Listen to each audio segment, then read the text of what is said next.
우리 송태은 교수님이 국립외교원 송 교수님이 국가 배후 디지털 허위 조작 정보 유입과 대응 전략에 대해서 발제해 주시겠습니다. 안녕하십니까. 국립외교원 송태은이고요. 저희가 안보통일연구부 제가 소속이고요. 지금 이제 이름을 바꿨어요. 그래서 국제안보통일연구부로 이름이 바뀌었는데요. 저는 국립외교원에서 신안보 영역을 연구를 하고 있습니다. 그래서 지금 오일석 박사님하고 이제 공부하는 영역이 거의 겹치는데 완전히 겹쳐요. 근데 이제 저는 그 월페어 전적인 군사적인 차원에서 이제 이 이슈들을 바라보고 있고, 그다음에 오일석 박사님이 이제 법 전공이시죠, 그렇죠? 예. 그래서 오늘 굉장히 좋은 발표도 듣게 되어서 너무 좋습니다. 저는 사이버 안보랑 뭐 정보전, 그다음에 심리전, 하이브리드전, 온갖 종류의 전을 연구를 하고 있고요. 제가 근래에 되게 이제 아무래도 이제 군과 굉장히 교류가 많은데 모든 부대를 다 하나씩 뚫고 있거든요. 근데 가면은 되게 좋아요. 군은. 왜냐하면 여신 대접 받습니다. 아무리 안 이뻐도 여신 대접 받을 수 있고요. 그리고 항상 가면 청중이 이제 한 보통 300명 깔려요. 그래서 이 기분이 굉장히 뭔가 되게 좋아요. 되게 좋고. 그래서 제가 최근에 군의 어떤 행사에 간 적이 있었는데 어떤 얘기를 들었냐면 영어로 하는 행사여서 약간 통역을 듣고서는 질문을 하셨는데, 이제 행사 끝나고 저보고 언제 전역을 했냐고 예비역이냐고 물어보시더라고요. 그래서 군인으로 보이는구나. 깜짝 놀랐어요. 그래서 제가 저 아닌데요. 그럴 때는 옆에서 그럼 현역이세요? 이렇게 누가 그렇게 물어보신 적이 있습니다. 그래서 군에 많이 가고 또 정보기관하고도 교류를 많이 하고 있고요. 이렇게 오늘 이제 국회에서도 제가 작년에 그 신기술이 국제정치에 끼치는 영향 관련해서 여기서 강연을 한 적이 있었거든요. 되게 여기 굉장히 분위기가 다정하고 좋은데 오늘 분위기는 그 다루는 주제는 정말 무시무시한 주제를 다루고 있는 것 같습니다. 제가 다룰 주제는 이 국가 배후 디지털 허위 조작 정보인데요. 이게 이제 영어로는 이렇게 쓰는 관용어가 있어요. 뭐 state sponsor, 그다음에 disinformation campaign이라는 그런 표현을 딱 특정해서 국제사회에서 특히 유엔에서 그렇게 사용을 하고 있습니다. 저는 이 이슈를 이제 이 국제 정치적인 차원에서 그다음에 군사 안보적인 차원에서 계속 들여다봤었기 때문에 사실 이제 외교부에서는 그리 관심을 가졌던 그런 이슈는 아니에요. 그런데 오일석 박사님도 경험하신 것처럼 저도 작년에 뉴질랜드 대사관, 그다음에 호주 대사관에서 저를 찾아와서 맨 처음엔 그러더라고요. 어떻게 이런 이슈를 외교원에서 공부하고 있니? 그래서 되게 자기가 놀랍다는 거예요. 근데 그러면서 이제 한국은 뭐 하고 있니? 라고 물어보는데 아무것도 안 하고 있습니다. 라고 대답을 했었습니다. 그리고 최근에는 이번 연도 여름에는 이제 미국 대사관에서 왔었거든요. 그래서 공공외교를 담당하시는 분들이 잔뜩 오셨었는데 그때도 한국은 뭐 하고 있니? 아무것도 안 하고 있습니다라고 했습니다. 근데 그렇지만 그럼에도 불구하고 이렇게 국회 도서관에서 이 이슈로 그 세미나를 이렇게 하게 된 것 자체만으로도 저는 굉장히 놀랍다고 생각하고요. 이 이슈가 어떻게 법적으로 다룰 수 있을지 그 부분은 저는 잘 모르고 여기 계신 분들이 고민을 하셔야 될 부분인 것 같습니다. 저는 군사안보 전문가라서 제가 이제 말씀을 드리면 이 이슈가 하필이면 미중 경쟁, 그러니까 미중 패권 경쟁하고 맞물리고 또 AI나 ICT나 이런 디지털 기술, 커뮤니케이션 기술, 그다음에 AI도 챗 GPT 등을 통해서 스토리텔링도 얼마든지 가능하고 허위 조작 정보를 정말 능란하게 잘 만들 수 있죠.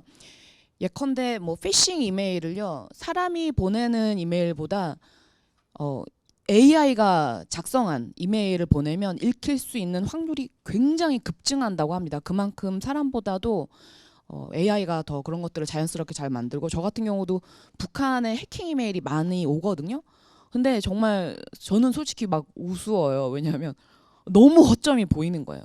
뭐 지령 이런 단어가 나온다든지 상부의 지시, 민주주의 국가에서 결코 쓰지 않는 그런 이상한 단어들이 나오고 있어서 저 같은 사람은 아주 빨리 캐치를 할 수 있습니다. 그래서 북한의 해킹 메일은 제가 이제 포착을 할 수 있는데, 만약에 북한이 AI를 통해서 해킹 이메일을 보낸다 그러면 굉장히 그거를 또 간파하기 힘들 수도 있을 거라는 생각이 듭니다.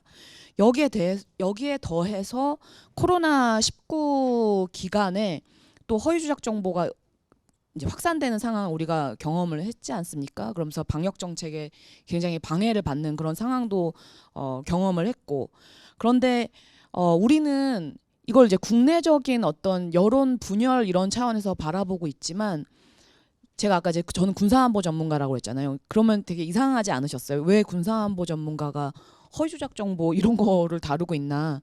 왜냐하면 저는 이 이슈를 한 굉장히 2016년 거의 박사학위 받자마자 그때부터 이제 다루기 시작했는데요. 러시아가 2016년에 뭐가 있었습니까? 미국의 그 대선이 있었죠. 그 다음에 영국의 그 브렉시트 국민 투표가 있었습니다. 이때부터, 그 전에도 조금씩 있어 왔는데, 본격적으로 거의 이거는 정보전 수준의 어떤 공격 행위에 해당되는 그런 수준의 허위 조작 정보를 서구권의 소셜 미디어 그 플랫폼에 유포시키는 활동. 그래서 디스인포메이션 캠페인, 허위 조작 정보 유포를 이제 영어로 말하면 캠페인이라는 표현까지 쓰거든요.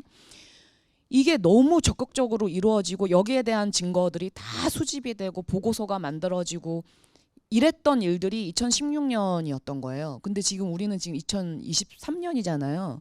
그래서 저는 그 이슈를 그때부터 계속 봐왔었고, 서구가 어떤 식으로 이 이슈를 다뤘는지 계속 보고 관찰하고 연구하고 이러고 있었는데, 제가 2019년에 그러니까 제 외교원이 외교부의 그 소속 기관이에요. 산하 기관이 아니고. 그래서 저희가 이제 국립외교원 원장님은 차관급이시거든요. 근데 이제 제가 입부에서 허위 조작 정보의 대응, 유럽의 대응, 여기에 대한 보고서를 쓴 게 제가 외교원에서 썼던 첫 번째 보고서였거든요. 그런데 그때 제가 들었던 코멘트는 왜 외교부가 이런 걸 해? 이런 말씀을 이제 교수님들로부터 들었습니다. 그런데 지금은 이제 회심의 미소를 짓고 있지만 뭐 즐거운 일은 아닌 거죠. 최근에 메타가 발견했던 것이 어떤 게 있냐면, 중국의 이제 뭐 페이스북, 인스타그램, 뭐 틱톡을 비롯해서 유튜브도 그렇고 아주 많은 그 이제 가짜 계정, 보통 봇 어카운트라고 합니다. 여러분들도 페이스북 하시는 분들은 봇 친구들이 있을 수 있는데요. 빨리 제거를 해줘야 돼요. 왜냐하면 봇 친구들이랑 친구를 맺으시면 다른 봇 친구들이 여러분들한테 다 달라붙거든요. 그래서 빨리빨리 그런 친구들은 가차없이 제거를 해야 되는데, 이런 봇 계정들을 통해서 중국이 굉장히 왕성하게 역량 공작 활동을 펼치고 있고, 전혀 저는 새롭지도 않고요. 제가 사실 굉장히 알고 싶은 부분은 이제 북한이나 중국이 한국에서 어떤 채널을 통해서, 어떤 어카운트, 어떤 소셜 미디어를 통해서 이 허위 조작 정보를 국내에 퍼뜨리는지, 이런 부분들을 기술적으로 굉장히 알고 싶습니다. 제 차원에서는 할 수 있는 게 아니고 이제 기술을 다루시는 분들이 하셔야 되는데, 제가 굉장히 그런 분야의 전문가들을 찾으려고 노력을 했으나 그거를 이렇게 밝혀내신 분들이 없더라고요. 그러니까 있다 하더라도 말씀을 못 하시는 것일 수도 있는데, 어쨌든 저한테는 이게 저는 놀랍지도 않고 이미 2016년부터 그렇게 파악이 되고 있던 이슈였고, 지금 이제 32페이지 보시면 이 서방은요, 2016년부터 굉장히 지속적으로 당해 왔고, 뭐 코로나뿐만 아니라 러우 전쟁에 지금 그 진행되고 있는 상황이 사이버전에 항상 정보전이나 심리전 이런 것들이 따라 붙거든요. 같이 따라 붙는데 같이 진행이 되고, 그렇기 때문에 이게 그동안에는 심리전이라는 단어도 잘 안 썼어요. 그래서 디스인포메이션 캠페인이라는 표현을 썼는데, 이게 전시로 들어가면 사이콜로지컬 월페어죠. 심리전으로 가는 건데, 지금은 제가 군에 가서도 이런 말씀을 많이 드리지만, 전시와 평시의 구분이 사이버 공간에서는 거의 구분한다는 것 자체가 의미가 없습니다. 지금은 예를 들어서 우리가 사이버 공격을 평시에 북한으로부터 받는다. 이 부분은 다 국정원이 해결하고 있죠. 그리고 뭐 북한이 가상자산을 탈취해서 그 돈으로 미사일이나 핵 개발에 쓰고 있는데 가상자산을 탈취하는 행위들도 이제 사이버 공격에 해당되는 행위인데 이것도 다 국정원이 하고 있죠. 왜냐하면 평시니까요. 그래서 제가 군에 가서 많이 얘기하는 부분이 군에서도 평시에 이루어지는 사이버 공격이나 이런 허위 조작 정보의 유포 이런 상황을 다뤄줘야 된다. 왜냐하면 제가 이 발제문에도 썼지만 서구는요. 이 허위 조작 정보 유포 상황을 우리는 그냥 여론 분열 뭐 외부의 개입 뭐 이 정도 수준에서 취급할지 모르겠습니다. 그런데 서구는 어떻게 바라보고 있냐면 국가의 지도자를 뽑는 그 정치적인 폴리티컬 프로세스 가장 중요한 정치 과정이 민주주의 국가에서는 선거인데 민주주의 제도의 가장 중요한 핵심적인 기능이죠. 선거에 개입을 한다. 이거는 곧 주권에 대한 개입인 거고 주권에 대해서 개입한다? 그러면 이거는 군이 다뤄야 될 이슈입니다. 군사 안보 이슈가 되는 거예요. 왜냐하면 주권에 개입을 하기 때문에.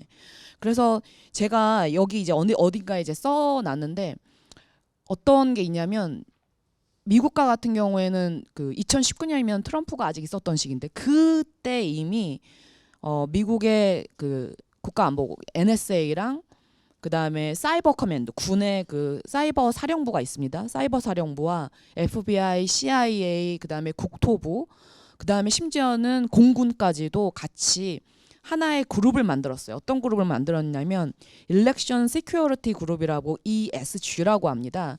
그러면 이제 한국말로 번역하면 선거 안보 그룹이죠. 이게 하나의 태스크 포스인데요.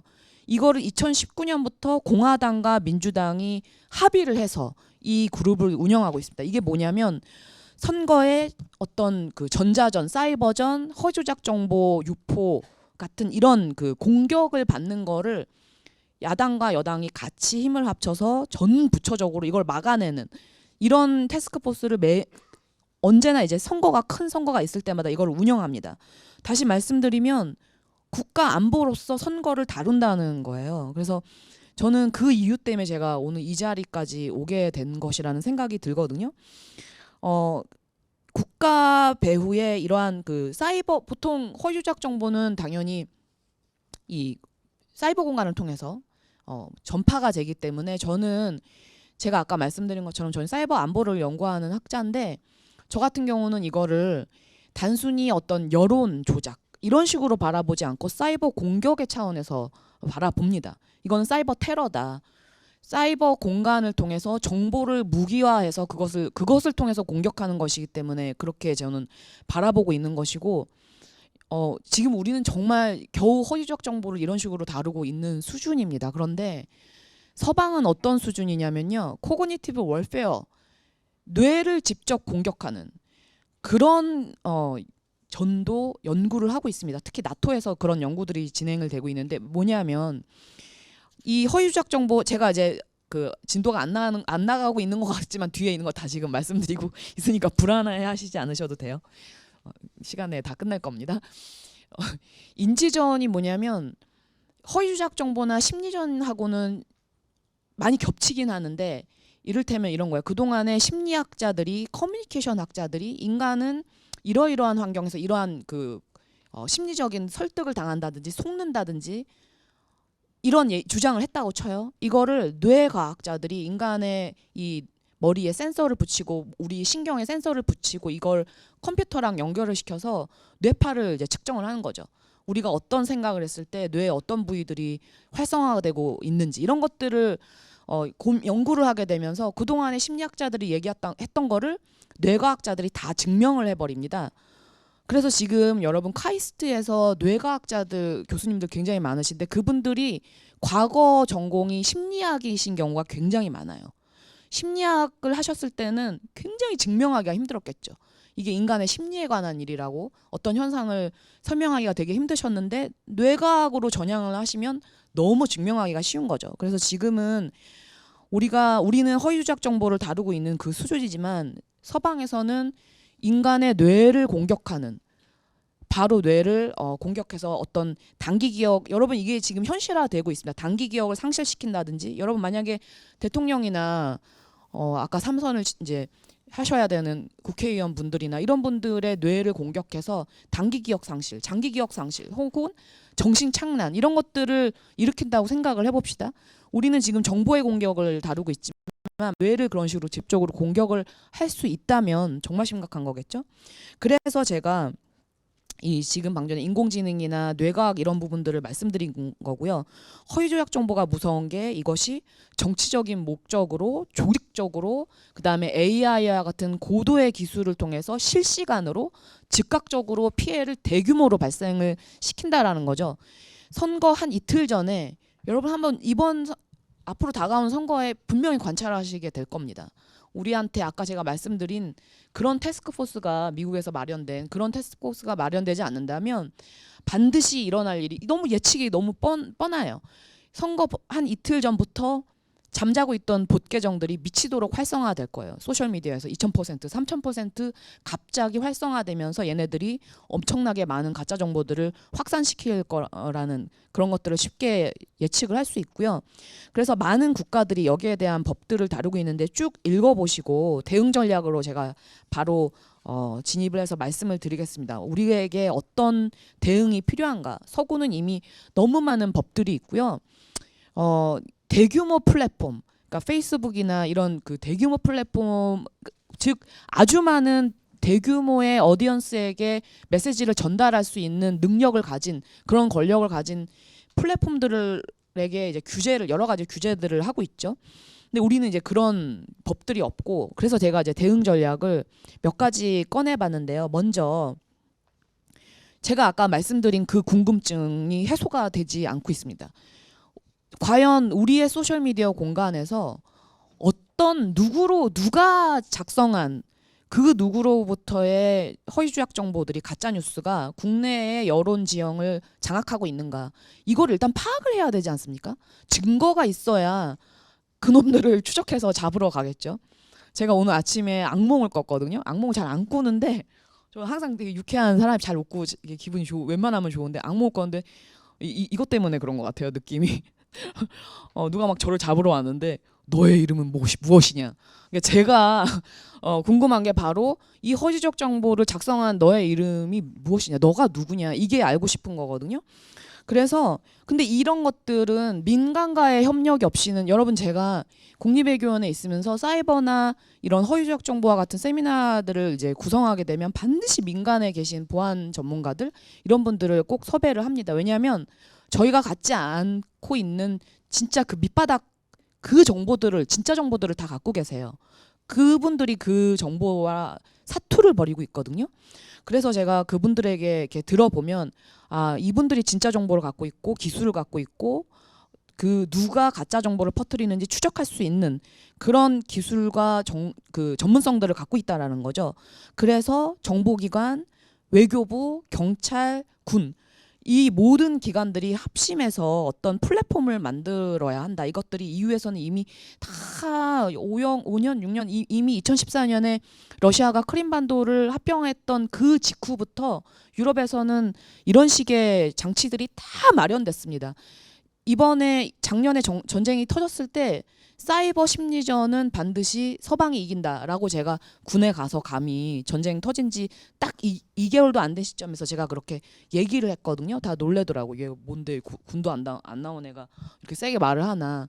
근데 제가 믿었던 건 뭐냐면 8년간의 준비가 있었다라는 것입니다. 8년간의 준비가 사이버 안보 차원에서 그런 허위조작 정보가 전시에 러시아로부터 발신이 됐을 경우에 이걸 어떻게 막아야 되고 어떤 식으로 대응을 해야 되는가. 이 모든 조직적인 준비들을 8년 동안 했는데 당연히 이겨야 되는 거죠. 그 부분에 있어서는. 그래서 저는 두 번째 사이버 안보 차원에서 이 대응 체계를 구축할 필요가 있다. 사이버 공간상에서 아주 이상한 정보의 흐름이 굉장히 대규모로 아주 빠른 속도로 확산이 되는 징후들은 얼마든지 관찰할 수 있거든요. 그런 부분들을 사이버 안보 차원에서 다루기 시작한다면 이 가짜 정보 이게 진위를 분별하는 게 너무너무 어려워요. 저는 프로파간다 연구를 했지만 진실된 정보를 갖고도 프로파간다 메시지는 얼마든지 퍼뜨릴 수 있습니다. 그렇기 때문에 사이버 공간 자체를 들여다보는 활동이 우리에게 있어야 된다. 세 번째, 아까 제가 강조한 것처럼 민간의 합동 대응 체제 구축이 필요하다. 지금 메타나 마이크로소프트, 아마존 이런 기업들 있잖아요. 이런 기업들은 우크라이나의 사이버전을 거의 지휘하고 있다시피 하고 있습니다. 거의 민간 군사 기업화 됐거든요. 그만큼 정보의 무기화가 엄청난 거죠. 디지털 플랫폼의 이 무기화 현상이 어마어마하게 진행이 되고 있기 때문에 그런 것이고요. 그리고 네 번째, 평시 및 위기 시에 이 허위적 정보를 정말 이게 위험하다. 예를 들어서 전쟁이 딱 터졌을 때 러시아가 가장 먼저 퍼뜨린 정보가 뭐였습니까? 젤렌스키가 키이우를 도망갔다. 그랬더니 어떻게 했어요? 우크라이나가 젤렌스키가 바로 그 야경을 배경으로 키이우 수도 야경을 배경으로 강요들과 함께 나 여기 있네. 이걸 바로 올리지 않았습니까? 그래서 그 가짜 정보를 바로 차단을 해버렸죠. 그 다음에 다섯 번째로 위협적인 이런 그 허위 조작 정보가 유포되는 상황을 가정한 사이버 모의 훈련이 필요하다.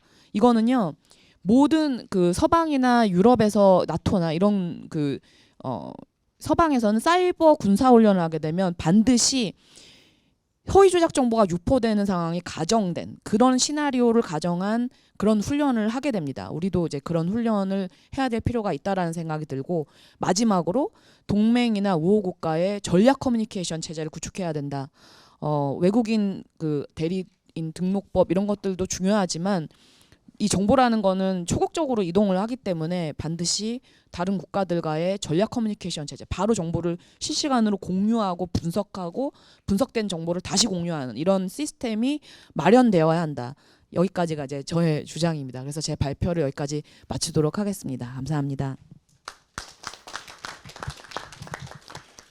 네, 송 교수님이 대단히 중요한 또 우리가 시급하게 그 인식을 그 공유해야 할 말씀을 해주신 것 같습니다. 송 교수님 말씀을 들으면서 이 조작 정보의 경우는 아무래도 자유민주주의 체제의 국가보다는 전체주의 체제로 운영되는 국가가 더 능란할 것 같아요. 그리고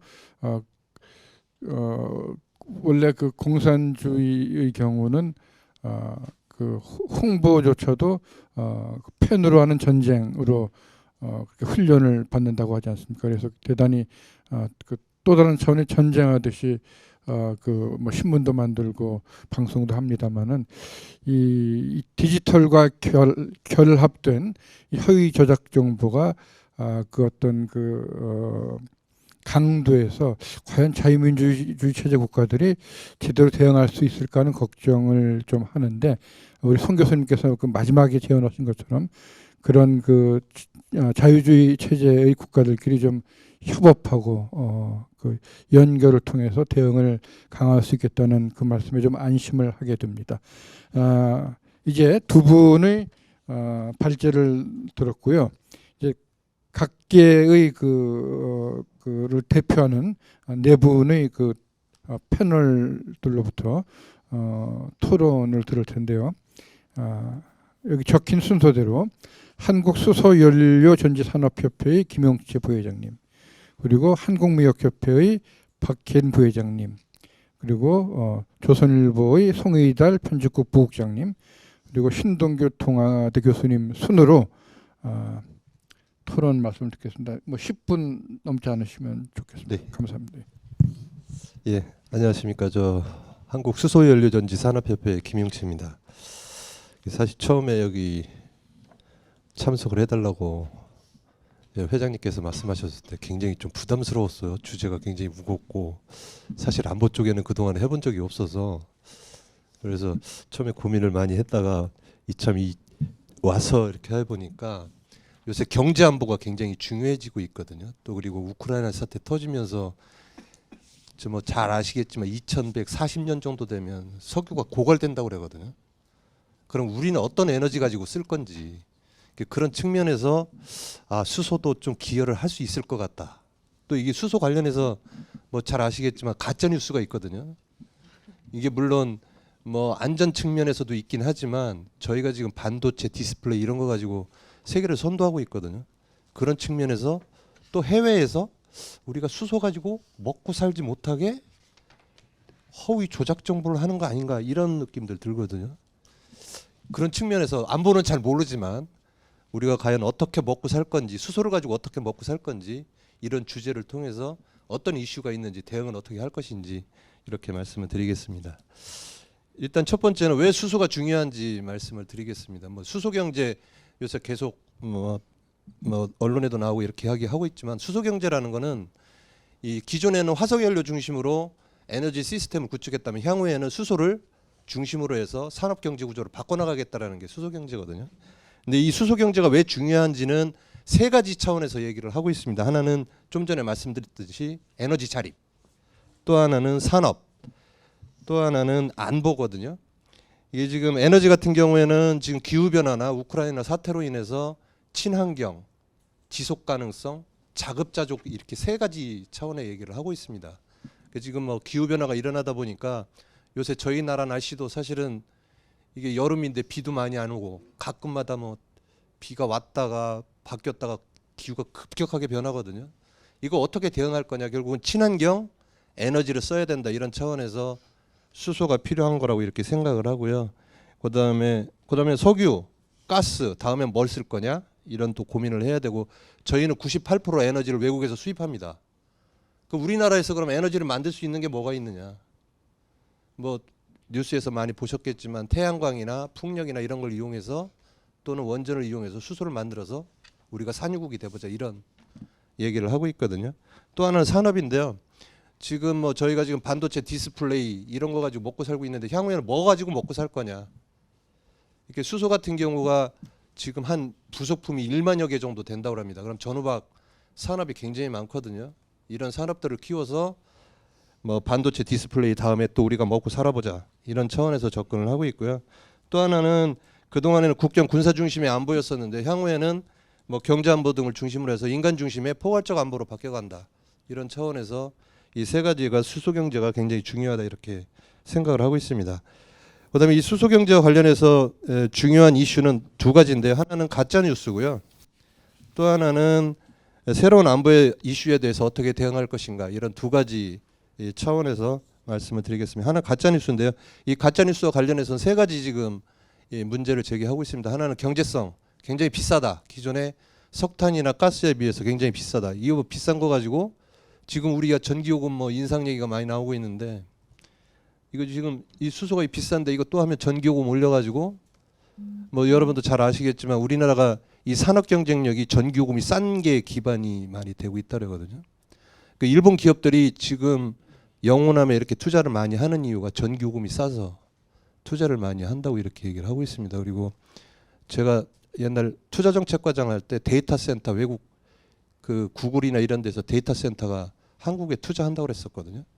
투자하는 이유가 전기요금이 싸서 투자를 한다고 그랬었어요. 근데 물론 향후에 이 사이버 뭐 안보나 이런 측면에서 데이터 센터가 굉장히 중요한데, 이 전기요금 어떻게 해결해야 될지 사실은 참 고민을 많이 하고 있습니다. 아무튼 이 경제성 가지고 지금 좀 얘기를 많이 하고 있는데, 현재 LNG 복합 대비 약 1.5 내지 2배 정도 비싸거든요. 근데 뭐 제가 아까도 말씀을 드렸다지만 석탄이나 LNG 같은 경우가 초기부터 쌌을까요? 처음에 석탄 개발했을 때 쌌을까요? LNG는. 제가 보기엔 수소도 마찬가지입니다. 그 시기만 거친다고 하면 충분히 경제성을 갖출 수 있다라고 생각을 하고요. 저희 정부에서는 R&D와 규모 경제를 통해서 2030년이면 LNG 수준의 경제성을 맞추려고 이렇게 생각을 하고 있습니다. 또 하나 환경성 문제인데요. 지금 이 그린 수소가 뭐 하여간 재생에너지를 이용해서 만들어내는 수소가 친환경 수소인데, 이게 너무 비싸다 보니까 지금 개질 수소라고 그래가지고 LNG 개질해서 쓰거든요. 그런데 LNG 개질하는 과정에서 이산화탄소가 나와요. 그럼 뭐라 이게 수소를 쓰냐, 이런 비판을 많이 합니다. 근데 이거는 어떤 단계로 이행하기 위한 어떤 과정이라고 생각을 하고요. 그래서 그린 수소를 쓰기 전까지는, 그린 수소의 경쟁력을 갖출 때까지는 이전 과정으로 개질 수소를 쓰고, 2027년서부터는 본격적으로 그린 수소로 바꿔나갈 그럴 계획입니다. 세 번째는 안정성 문제인데요. 수소하면 보통 일반인들이 수소폭탄 얘기 많이 하거든요. 그래서 옆에 수소 충전소 설치하는 거 굉장히 싫어하고, 수소 연료 전지 발전소 설치하는 거 되게 싫어합니다. 근데 이건 뭐 기술적인 내용입니다. 이 하여간 수소폭탄 만들려면 중수소, 삼중수소를 써야 된답니다. 근데 저희가 쓰는 수소는 경수소입니다. 완전히 차원이 다른 얘기고요. 그다음에 폭발이 일어나려면 1억 도 이상의 고온이 돼가지고 수천 기압의 압력이 있어야 수소폭탄이 만들 수 있다. 그러니까 이거 뭐 기술적으로 불가능한 얘기고요. 또 하나는 지금 발전소를 짓는 게 태우는 게 아닙니다. 산소하고 수소, 화학적 반응을 일으켜서 발전을 하거든요. 그러니까 뭐 거의 뭐 수소폭탄이라는 게 불가능한데, 먼저 번에도 사실은 강원도에서 폭발이 일어났던 사건이 수소가 연소가 돼가지고 폭발이 일어난 게 아니고 그 용기 자체가 잘못돼서 폭발이 일어난 사건이었거든요. 근데 그걸 오해해가지고 저희가 좀 부정적인 인식을 하고 있는 것 같아요. 근데 아무튼 수소는 좀 안정적이다 이런 생각을 하고 있습니다. 그래서 이 세 가지 경제성, 환경성, 안정성 이 문제 가지고 하여간 조작된 정보가 나오면 저희가 적극적으로 대응을 해서 우리가 수소 경제를 선도할 수 있도록 계속 노력을 할 계획이고요. 새로운 안보 이슈는 크게 세 가지입니다. 이게 포괄적 안보로 전환을 하겠다라고 말씀을 드렸는데요. 크게 하나는 첫 번째는 에너지 안보고요. 두 번째는 경제 안보고, 세 번째는 1, 2분 내로 좀 말씀을 마무리 거의 다 좀. 끝냈습니다. 네, 너무 오래 말씀드려서 죄송합니다. 그러니까 에너지 안보는 아까 말씀드렸듯이 우리가 이제 산유국으로 전환할 수도 있겠다. 그래서 저희가 약 2050년에는 이 수소 수요량의 40%를 국내에서 생산할 계획입니다. 그 60%는 또 외국에서 생산을 하되 국내 기업이 투자를 해서 외국에 태양광이나 풍력 설치해서 수소 만들어서 들여올 계획이고요. 경제 안보는 계속 나오는 문제인데요. 기술 유출 문제하고 공방 리스트. 제가 현역에 있을 때 사실은 요소수 사태하고 일본 화이트리스트 사건이 일어났었거든요. 요소수가 사실은 그렇게 중요한 기술이 아닌데도 불구하고 중국이 막아버리자 큰 문제가 있었거든요. 그래서 이런 문제는 결과적으로 기술 유출이 일어나도록 지금 수소도 핵심 기술로 두 가지를 지정을 했습니다. 향후에 기술 개발이 계속되는 대로 핵심 기술로 지정을 할 계획이고요. 그다음에 또 하나는 식냉전 문제인데요. 요새 뭐 우크라이나에서 다 이러면서 여러 차원에서 분쟁이 일어나고 있습니다. 이걸 어떻게 대응을 할 거냐 하면 사실 뭐 뉴스 보셔서 알겠지만 수소 이용해서 드론도 만들고 UAM도 만들고 선박도 만들고 비행기도 만들고 다 만들고 있습니다. 이게 장점이 뭐냐면 장거리, 고출력, 저소음입니다. 제가 보기엔 이런 것들을 전력화했을 경우에는 우리의 안보 역량이 굉장히 제고가 될 거라고 생각합니다. 아까 회장님께서 말씀을 하셨는데 공짜는 없다라고 말씀하셨거든요. 제가 보기에는 공짜는 없다라고 생각을 합니다. 저희가 당분간 3년 내지 5년간 열심히 한다라면 저희가 수소경제가 세계 글로벌의 수소경제를 선도할 수 있을 것이라고 이렇게 생각을 합니다. 고맙습니다. 김 부회장님 말씀 고맙습니다. 이어서 박혜린 부회장님. 네, 안녕하세요. 저는 기업인이라 사실 이렇게 무거운 주제로 이렇게 좋은 장소에서 사실 뒤에 보시면 여기에서 회의를 컨퍼런스를 딱 이렇게 할 수 있는 데서 굉장히 상충되는 데인데요. 제목이 사실 새로운 경제 안보 위협과 대응 전략 이렇게 딱 해서 저희 회사 중에 이 카드 매뉴팩처링 회사가 있는데 비자나 마스타 이제 카드 전 세계 어소시에이션이 있어요. 근데 20년 전에 제가 그 컨퍼런스에 가서 전 세계 대표가 다 모여서 회의를 하는데 아직도 그 회의가 한국에서는 한 번도 열리지 않았어요. 근데 그 당시에 전 세계에 있는 화폐를 찍거나 카드를 만드는 다루는 이 비자나 마스터 관련된 회사들이 그때 하신 말씀과 지금 하신 말씀이 같더라고요. 한국은 위험해. 한국은 위험하다는 그 말씀 때문에 아직까지 한국에서는 이 컨퍼런스가 열린 적이 없어요. 근데 이거를 지금 하나 더 덧붙여서 사이버에서도 이런 어려운 일들이 생기고 있다. 그런 측면에서 우리 이제 경제 활동을 하는 기업인이 봤을 때 이게 되게 심각한 문제일 수 있겠다. 그런데 우리가 꿈꾸는 건 안전한 나라에서 경제는 빨리 성장할 수 있다라는 게 사실 등식이잖아요. 그래서 이 등식을 우리가 어떻게 키울 거냐를 이렇게 우리 두 분 박사님이 발제를 하셨는데, 오 박사님이 말씀하신 것처럼 외국인 등록제, 한국에서의 어떤 뭐 오남용이 되거나 이런 것들을 우리가 막을 수 있는 방법은 사실은 등록제라는 건 여기 지금 책이 엄청 많지 않습니까? 출처가 분명한 거예요. 그래서 누가 언제 어떻게 이걸 써서 팩트 체크가 정확히 되기 때문에 등록을 하는 거죠. 근데 저는 오히려 등록보다 더 강화시켜야 된다고 봅니다. 등록은 등록하기만 하면은 되는 거거든요.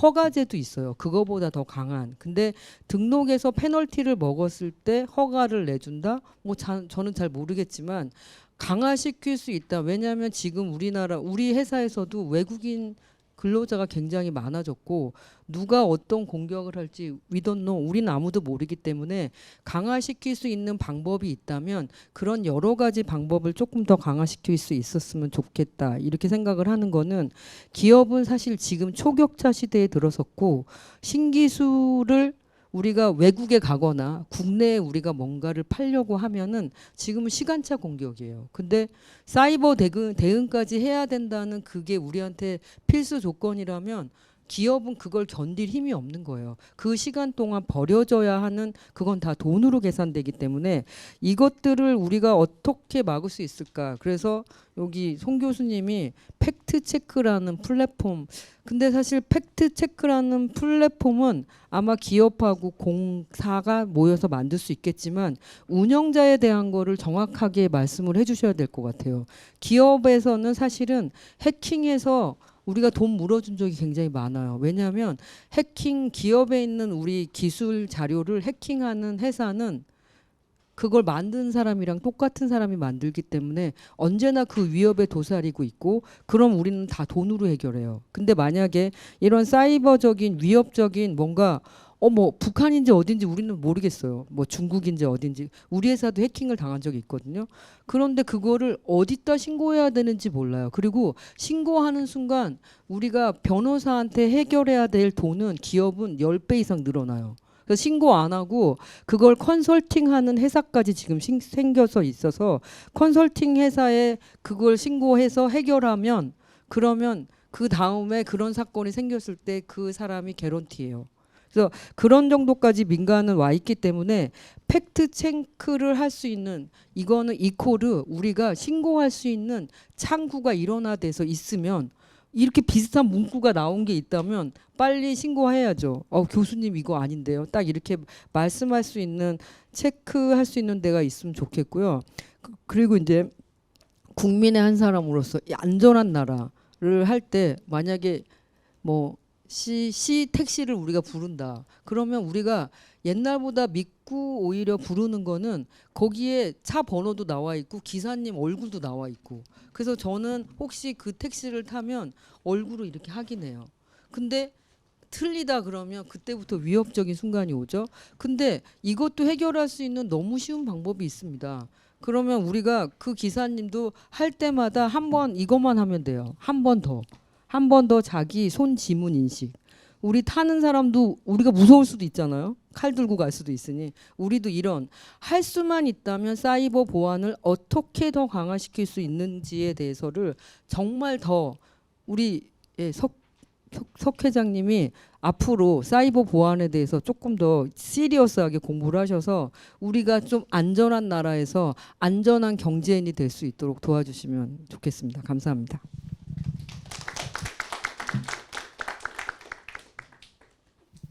네, 그 기업인의 시각으로 대단히 그 실질적인 그런 제안 유용하게 우리가 참고할 수 있을 것 같습니다. 이어서 송의달 부국장님 말씀 듣겠습니다. 예, 안녕하십니까. 저는 조선일보의 송의달입니다. 뭐 저는 대학에서 전공을 이제 정치 외교학을 하고 또 이제 기자 생활을 하면서 뭐 홍콩 특파원을 했습니다. 그래서 그리고 최근에 이제 이런 이 여러 가지 뭐 그 사이버에 대해서는 본격적인 건 아닙니다만은 하여튼 우리 한국을 둘러싼 여러 가지 중국의 그때 영향력 공작 이런 데 대한 관심을 가지고 기사를 좀 썼습니다. 그래서 오늘 이 오일석 연구위원님과 송태은 교수님의 이 발제가 저로서는 상당히 흥미롭고 또 아주 몰입할 수 있는 또 많은 걸 배울 수 있는 좋은 기회였습니다. 이 귀한 자리를 마련해 주신 우리 석재왕 회장님과 또 이 좌장으로 오늘 모임을 이끌어 주시는 이하경 고문님께 감사를 드립니다. 저는 이제 우리 언론계에 있으면서 이 문제가 상당히 심각하다는 걸 평소에 많이 생각해 왔는데요. 특히 오 박사님께서 이제 이 외국인 등록법, 이게 사실 미국에서는 1930년대 40년대 됐는데 이 우리나라에도 2000년대 들어서 이 음성적 로비 활동을 규제하자 이런 것이 국회에서 많이 논의가 되고 그랬습니다. 법안이 안 됐는데 지금 단계에서 2020년대에서는 그걸 뛰어넘어서 이 우리나라의 외교 안보 또 경제 이익 군사까지 위협하니까 여기에 대한 방첩 활동을 하자, 이 부분에 저는 크게 공감을 하고요. 또 우리 송태은 박사님의 이 State Sponsored Disinformation Campaign, 이것이 궁극적으로는 이 국가의 주권, 국가의 존립을 위협할 수 있다. 거기에 대해서도 저도 역시 큰 공감을 합니다. 그래서 이것이 현재 국회에서 뭐 최재형 의원님 정도가 발의를 하고 그랬습니다만 사실 좀 더 본격화돼야겠다는 바람을 가지고 있고, 저도 언론으로서 좀 더 그런 걸 기사랄까 활동을 좀 많이 했으면 하는 다짐을 하게 됩니다. 근데 관련해서 첨언을 좀 하자면은 사실 우리가 특히 이 중에서 저는 핵심은 중국이라고 생각합니다. 한국을 둘러싼 여러 가지 이 국가 주도의 가짜 정보 또는 허위 정보 캠페인이라든가 이 중요한 기업 정보 또 개인 정보에 대한 탈취를 가장 많이 하는 것은, 시도를 많이 하는 것은 중국과 북한이 아닌가 이렇게 생각되고요. 특히 중국이 중국몽이라는 이 국가 전략을 시진핑 총서기가 언제입니까? 2014년인가 이 무렵부터 내면서 더더욱 더 미국을 추월하고 따라잡기 위해서도 이런 걸 본격화하고 있고, 또 한국이 그 이 자유 국가 중에서 가장 약한 취약한 고리로서 집중적으로 공격을 하고 있지 않나 이렇게 생각됩니다. 물론 북한도 여러 가지 안보적 이유 또는 경제적 이유에서 한국에 대한 여러 가지 사이버 공격이나 이런 걸 많이 하고 있습니다만은, 그래서 중국이 아시는 대로 주장하고 있는 것이 이른바 영역을 한계를 벗어난 전쟁을 하겠다, 초환전이라는 게 있습니다. 그죠? Unrestricted warfare 이런 걸 하고 있는데, 이 중에 대표적인 것이 이제 이 디지털 전쟁 또는 이 여론 전쟁, 심리 전쟁, 법률 전쟁, 문화 전쟁 이런 겁니다. 그 안에 다 포함되어 있는데요. 그래서 우리가 조금 더 그런 점에서 본다면은 단순히 중국은 또 역시 이런 영향력 공작 이외에도 직접 특정 정당이나 후보에 대한 자금 지원, 또 흑색 선전, 중국의 반중 인사에 대해서는 흑색 선전을 해서 중국이 또 할 가능성이 매우 높거든요. 그리고 또 전현직 고위 관료라든가 정치인이라든가 심지어 언론인 또는 경제인에 대해서도 어떤 매수 공작 이런 것도 하고 있고, 또 최근에 저희가 아시안 게임에서 봤지 않습니까? 한중 남자 축구 8강전에서 그 응원 댓글과 응원 클릭 수, 불과 며칠 전입니다. 그죠? 10월 1일 날 밤 9시 보면은 응원 댓글이 다음 사이트에서 55%가 중국 편이에요. 그리고 응원 클릭 숫자에서는 92%가 중국입니다. 그죠?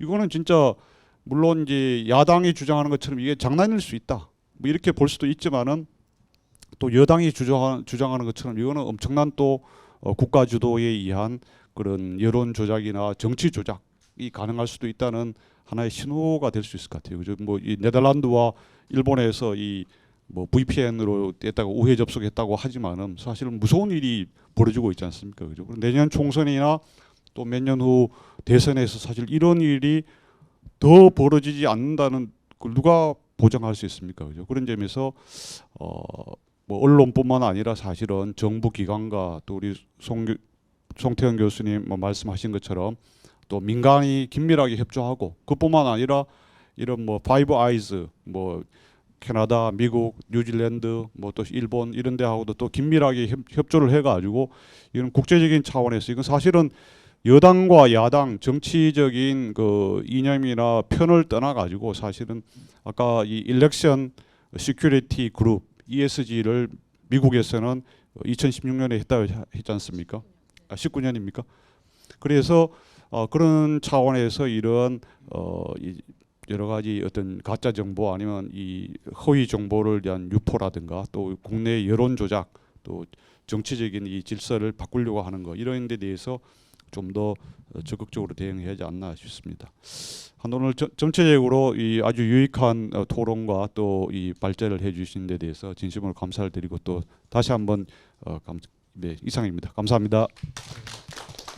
이제 저 신동규 교수님의 토론을 듣고 간략하게 두 분 발제자께서 혹시 그 토론 중에 나온 얘기 중에서 뭐 코멘트하시거나 또는 관련해서 말씀하실 게 있으면 듣는 순서로 이어가겠습니다. 신 교수님 말씀해 주십시오. 네, 안녕하세요. 이거 많은 시간을 그렇게 앉아 계시니까 저도 보기에 불편합니다. 저는 대학에 강의를 하기 전에 제가 2010년도서부터 2013년도까지 한국자유총연맹의 조직을 담당했었습니다. 그러다 보니 거기에서는 안보 내지는 그 통일, 그다음에 우리 국가 간에 대해서 우리 젊은 청년들한테 전달하는 그런 역할들을 좀 했었습니다. 그러다 보니까 또 그리고 대학에서 그 전공은 기술 경영을 했었기 때문에 이거를 어떻게 이 안보에 대해서 어떻게 접근을 해야 될까? 천상 뭐 오늘은 노멀하게 말씀을 드릴 수밖에 없을 것 같습니다.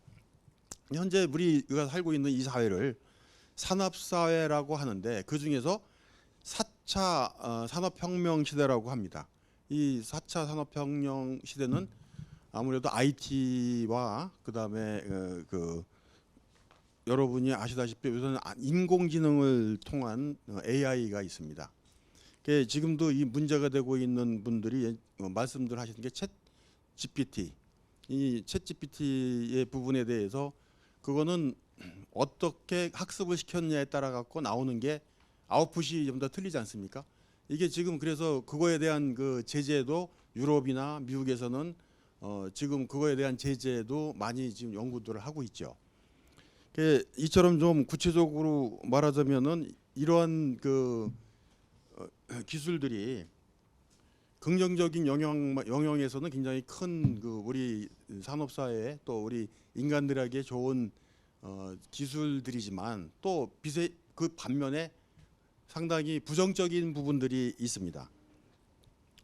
그 막대한 부정적인 부분에 대해서 오늘 우리 오 박사님과 송 교수님께서 발제를 하셨던 그 가짜 뉴스들 그런 부분에 대해서 오늘은 좀 다뤄보고자 하는데 과거에는 이 가짜 뉴스가 상당히 수동적인 형태로서 그냥 구전이나 아니면 방송에 의해서 이렇게 됐었는데 지금은 상당히 능동적으로 디지털화돼 있고 또 우리가 제대로 알 수 없는 부분까지 치밀하게 그렇게 가짜 뉴스가 전달이 되고 있습니다. 근데 이런 인공지능 기술을 활용한 현재 가짜 뉴스는 정말로 지금의 인공지능 아까 말씀드렸던 챗 GPT를 활용한 가짜 뉴스는 정말 일반인들이 보기에 알 수도 없는 부분들이 있었기 때문에 아까 오 박사님이나 우리 송 교수님께서 발제하셨던 국가의 데스크포트를 정해서 저희들이 그런 문제들이 있으면은 상담도 하고 필요에 의하면은 신고도 할 수 있는 그런 체제가 필요한데 우리는 현재로서는 그거에 대한 법적 제도가 미비하기 때문에 이번에 최재형 의원님께서 대표 발의하신 외국 대리인 등록에 관한 법률이 상당히 유효적절한 때가 아닌가라는 생각을 갖습니다. 이와 관련돼 가지고 우리가 왜 이 가짜 뉴스가 문제가 되느냐? 국가의 정책을 수립하거나 국민의 지지를 통해서 정책을 집행하는데 막대한 장애가 되고 있습니다. 여러분들이 잘 아시다시피 의회 민주주의나 자유민주주의에서의 가장 큰 기본은 신뢰와 믿음입니다. 근데 가짜 뉴스는 자유민주주의의 신뢰와 믿음을 왜곡시키는 위험 요소가 되고 있고 특히 정책을 수립할 때 기본적인 국민의 민의를 제도적으로 반영하는 것이 가장 중요한데 허위 조작 정보는 마치 국민 전체의 의사인 것처럼 비추어 국론을 분열시키고 우리 각자의 이해에 맞게끔 해석하는데 이거는 이런 가짜 뉴스는 국가가 새로운 위험 요소가 되고 있습니다. 따라서 정부는 법제 정비를 통해서 가짜 뉴스에 대한 예방 활동은 물론 아까도 말씀하셨듯이 여야를 막론내고 이번 이런 법률 제정을 협력해서 가짜 뉴스 예방에 대한 법적 초석을 쌓고 이를 통해서 국익을 보호할 뿐만 아니라 우리나라의 경제 성장을 신장시킬 수 있는 기회로 삼아야 할 것으로 봅니다. 지난번 아까도 다른 그 토론자들께서도 말씀을 하셨지만 계속 지금 가짜 뉴스에 대한 얘기가 최근에 일어났던 이 다음에 대한 그 아시아 게임에 대한 내용들인데 한 총리께서는 지금 데스크포트를 정해서 국가에서도 그거에 대한 대응을 하라라고 말씀을 하셨지만 아까도 지적하셨듯이 법적 제도가 안 되다 보니 이거에 대한 실효성이 과연 있을지 하는 그런 부분들이 있습니다. 아무쪼록 이번 이런 토론회를 맞이해서 이게 좀 법제화가 제대로 될 수 있도록 저희들도 뭐 뒤에서 지원을 하면서 이번 토론회가 정말 우리 국가 근간을 이룰 수 있는 그런 기회가 됐으면 합니다. 감사합니다. 예, 신 교수님 말씀 고맙습니다. 네 분은 이제 그 패널 토론이 있었고요. 혹시 이제 두 분 발제자의 마무리 말씀을 듣기 전에 혹시 플로어에서 여러분들 계속 그 지루하실 수도 있었을 것 같아요. 듣기만 하셨는데 혹시 어떤 의견이든 또 질문이든 말씀해 주실 분 있으시면 손 들어 주시죠. 없습니까? 예.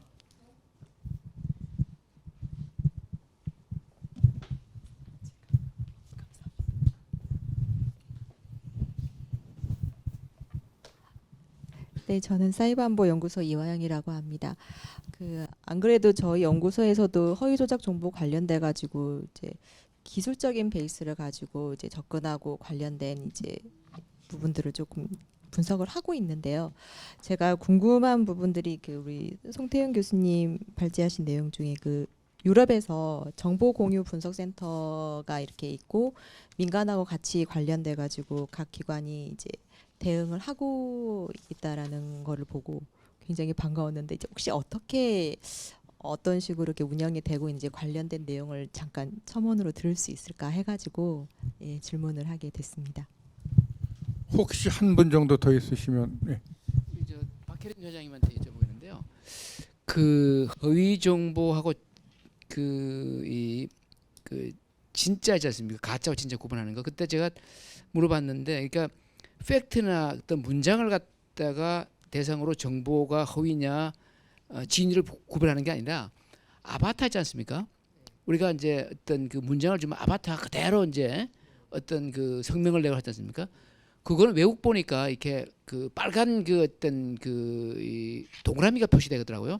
그런 기술 혹시 가능합니까? 그러니까 문장을 갖고 논란이 발생하는 그런 이 팩트나 이런 것들이 아니라 그냥 이게 아바타냐, 리얼이냐, 페이크냐, 사람 모습을 갖고. 네.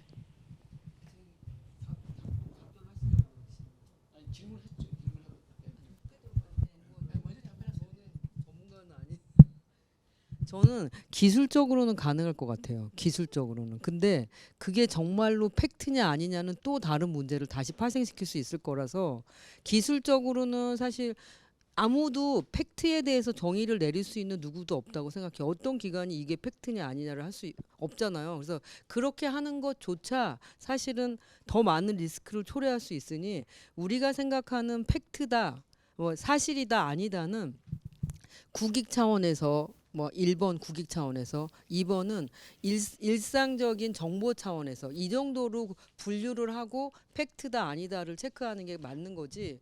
어떤 의미에 아프리카의 어느 오지에서는 그게 팩트일 수도 있거든요. 어떤 정의를 보면. 그래서 우리가 이게 단어로 보거나 아니면 전체 문장으로 봐도 진짜 완전한 팩트다 아니다를 구별하는 건 저는 별로 의미는 없을 거라고 생각합니다. 원래 우리가 이제 주어진 시간이 물론 이제 우리 석 대표님께서 이제 독재를 발휘하시면 시간 조정이 어떻게 될지 모르겠습니다만은 그 이제 우리한테 원래 주어진 시간은 조금 지나갔습니다. 그런데 아까 이 녹음 관련으로 뭐 다소 좀 지체된 시간이 있었습니다. 그래서 대략 지금 제 생각에는 이제 더 이상 하실 말씀이 없으시면 두 분의 마무리 말씀을 듣고 끝내면 어떨까 싶어요.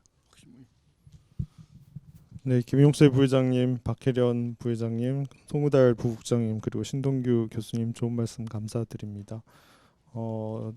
허위 조작 정보와 가짜 뉴스, 외국의 영향력 공작에 대해서 대응을 강화해야 된다라는 것에 모두 공감해 주시고 또 관련 법제를 조속히 마련하자라는 말씀에 찬성해 주셔서 감사드리고요. 실제 국회에서 관련된 법안들이 빨리 논의돼서 통과됐으면 좋겠다라는 생각이 듭니다. 근데 저희가 이제 짚고 넘어가야 될 것 중에 하나가 저는 약간 송태우 교수의 약간 다른 생각이 몇 가지가 있는데요. 저희가 사이버전, 디지털 전쟁, 인지전, 심리전, 문화 전쟁, 여론 전쟁, 삶이 전쟁이에요. 그러니까 모든 게 전쟁인 시대를 살고 있는데 그렇지만 어떻게 보면 이게 그냥 정보통신 기술 발전과 그리고 이 초연결 네트워크로 인한 그냥 하나의 역기능적 현상이라고 보면 되고 이걸 모두 전쟁으로 하면은 모든 것을 군대가 나서야 되는 문제가 생깁니다. 그리고 이런 새로운 현상들에 있어서 규범의 부재라고 하는 것들이 실제 누가 이거를 책임지고 해결할 거냐라는 것과 연결이 됩니다. 이 규범의 부재, 회색지대에 있는 분쟁 이런 것들을 누가 해야 되느냐라고 했을 경우에 외교관이 할 수도 없는 일이고요. 군이 나서서도 할 수 없습니다. 그럼 가장 적절하게 할 수 있는 기관은 역시 정보기관이라고 생각이 듭니다. 그리고 일상에 있지만 실제 일상의 전쟁 같은 공간에서 규범의 회색지대에서 그 커버트 액션을 확대함으로써 이러한 것들에 대한 국익을 저희가 확대할 수 있을 거라고 생각들고요. 그런 측면에서 우리가 이 규범의 회색지대에 있는 이런 가짜뉴스, 허위 조작 정보를 비롯한 외국의 영향력 공작의 차단을 위해서는 그 국가정보원이나 또는 그 수사기관들이 활동할 수 있는 영역을 보장을 해줘야 되고 그런 측면에서 이제 방첩 활동을 강화할 수 있는 외국 대리인 등록법 같은 것들이 조속히 입법이 돼야 된다라는 말씀을 먼저 드립니다. 그리고 네, 박혜련 부회장이 말씀하신 등록제가 좋냐 허가제가 좋냐라는 말씀이 있는데 사실 미국에서 외국인대로 등록을 한 것은 허가로 할 경우에는 실제 오히려 허가받기가 어렵기 때문에 음성적 활동이 더 많이 일어날 수 있어서 사실상 모니터링하기가 어렵기 때문에 등록제로 갔기 때문에 그런 일들이 있고요. 그리고 가짜뉴스 허위 조작 정보들을 신고함으로써 오히려 그 피해를 보는 경우가 생깁니다. 관련된 정보를 공유함으로써 피해를 보는 기업들이 있을 수 있기 때문에 만약에 법제를 제정하는 경우에 이에 대한 면책 규정을 도입할 필요가 있고요. 미국은 사이버 보안 정보공개법 강화법 2015년에 해당 법제를 도입하면서 기업들이나 민간에서 해당 정보를 공유함으로써 주가가 하락한다든지 이런 피해가 있을 때 주식 대표자 소송 같은 거를 못할 수 있게 면책 규정을 보완했습니다. 그런 측면에서 우리도 관련 입법이 필요할 것 같고요. 저희가 가장 중요하게 생각하는 거는 과연 실체적 진실이 뭐냐, 팩트가 뭐냐라는 게 우리가 발견하고자 하는 게 아니고 실체적 진실의 사실을 발견하는 게 아니고 어떤 게 허위 조작된 정보고 어떤 게 외국으로부터는 영향 공작이냐 이거를 밝혀내는 겁니다. 근데 이거를 국가기관이 주도적으로 나서게 되면 오히려 더 반감되는 요소가 있을 수도 있으니까 그 부분에 대해서는 좀 더 많은 고민을 해야 될 것 같고요. 민관과의 협력을 통해서 이 부분은 달성할 수 있다고 보여집니다.